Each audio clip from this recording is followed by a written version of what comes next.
Batman Beyond #7, Dan Jurgens writing, Bernard Chang on art. So this picked up where last issue the back signal went on, but Terry ignored it because he wants to try and make the relationship work. He wants to be Terry as well as not just Batman.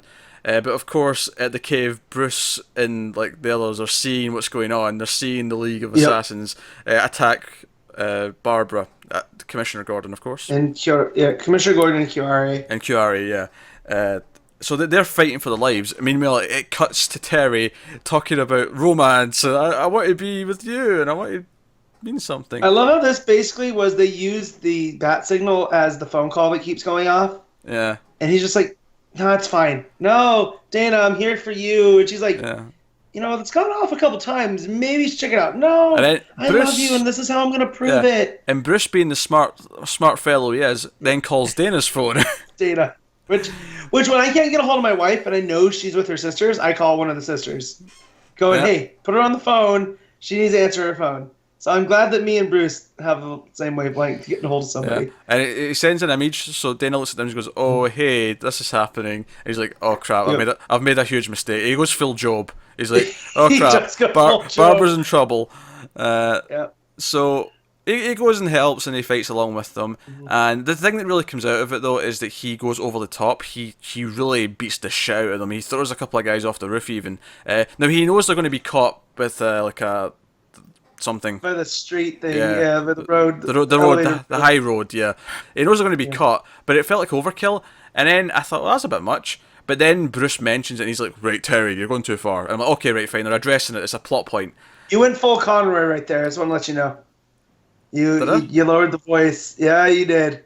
But yeah, so he's doing all that, and then it becomes clear it's a suit, because it's this new prototype suit that they found in the cave that they gave him when he needed a suit. And Bruce is like, no, take it off right now.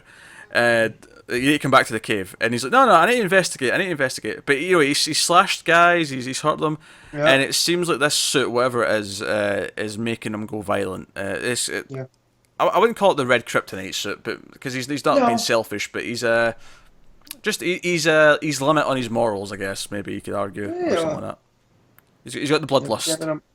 Yeah, and also in that we get that there's a lot of mentions of Damien and how Bruce doesn't really want to talk about Damien. Yeah, even more than that, because we get this. The book starts with Bruce reflecting on his history, and this was interesting for me because I wasn't under the impression that Batman Beyond's continuity. Certainly in the show wouldn't have done it, but like here it establishes we had what we think of as the continuity. We had Dick, we had Jason, we had Tim, we had Damien, and it even mentions Duke. Duke's in this book, this little flashback. But I love how Jurgens kind of undersells Duke. He's like, yeah, Duke wasn't there for long, but he was there. Like, that cracked me up. And he mentions, Damien doesn't want to talk to me. Things ended differently. Maybe if Terry was around, or if my parents were around, that'd be different, kind of thing. So I thought it was interesting, and it all builds up to this cliffhanger. Chiari's there because here you need to see this. You need to see this Batman, and Ra's al Ghul is alive. He's back. Which I'm going to make a bit of a criticism here about this series. That almost every big cliffhanger has been someone that we know from Batman is alive. Almost all of them have been that. The funny thing is, though, is that I can write all of them off as being okay, right? Because Bruce was part of the show. It makes sense. Joker, it makes sense to build up to him, and it made for a great moment. Ra's al Ghul makes sense on his own because he's immortal, so technically he should still be around. Well, so I can actually... I have to go back and watch Out of the Past, which is one of my favorite episodes of Batman Beyond, but it's been years.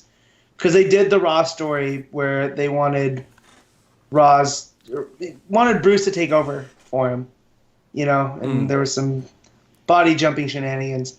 So I wonder if that's still in continuity or not. Yeah. But yeah. So, I don't think it's Ra's. Yeah, he's got a mask on, you don't see his face, so I don't think it's Ra's. It's probably Damien, let's be honest. They mentioned Damien far too much in this issue for it not to be Damien. But... so I can explain this one away as, okay, this one makes sense, and they all kind of make sense, but I'm just noticing that almost every big end of, issue, is, someone's still alive. Yeah. Just how cool it would be if it is Damien, though, because instead of taking up the mantle of the Bat, he goes to his grandfather instead. Yep. It would work. No, I agree. It would work. And I can see it that Chiara is not quite what she's seeming. Because if it is Damien, and let's say there is still some of the Bruce teachings in there, he doesn't want the League of Assassins for the same reason that Roz did. You know, so I'm sure there's going to be some kind of twist that, oh no, Kiara, she's the real threat type deal going on. Future adult Damien could be interesting.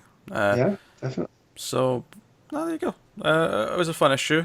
For the most part, I actually, do you know what I really liked? I liked that when he was getting more violent. The suit was the red in the suit was lighting up, and it had this sort of like a light effect. I thought that looked really cool. Just in the colouring, if nothing else. Yeah, that was fine. Not spectacular, but it's serviceable. But no.